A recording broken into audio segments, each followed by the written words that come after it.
Upshot, Star Legend Book 7, written and narrated by J.J. Green. Part 1, Missing. Chapter 1. The slim silver rocket sat on its pad, silent and still. It was a miniature of the old models humankind had used to travel to the Moon and then Mars long ago. 4 fins protruded at the base below the oxidizer and fuel sections, surmounted by a nose cone. The rocket was unmanned, though it did contain something that had once been a living human. Within the cone was a box that held the ashes from a cremation. The rocket had no particular destination.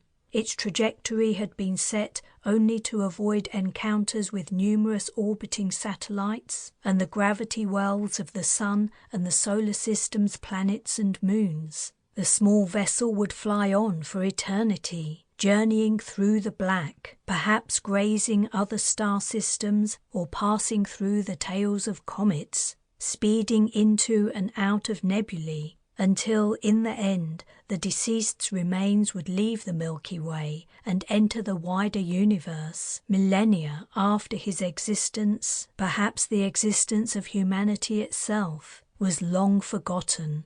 Talon sighed and shivered, though the evening was not cold. Funerals always made her uneasy. She'd seen too much death. She was also sick of listening to endless speeches. Dusk approached, and everyone and his brother seemed to want to tell their anecdotes. She hoped the current speaker would be the last. "Do you want my jacket?" Wright asked. "No thanks, I'm fine." The speaker was winding down, thank the stars. Kayla gave a loud sniff. Talon pulled her close. The speaker stepped from the podium. There was a pause. The crowd shuffled their feet and murmured. Was the countdown finally about to commence? But another figure appeared, walking up to give a speech. It was Hans Jonter, former Prime Minister of the Britannic Isles. She inwardly groaned.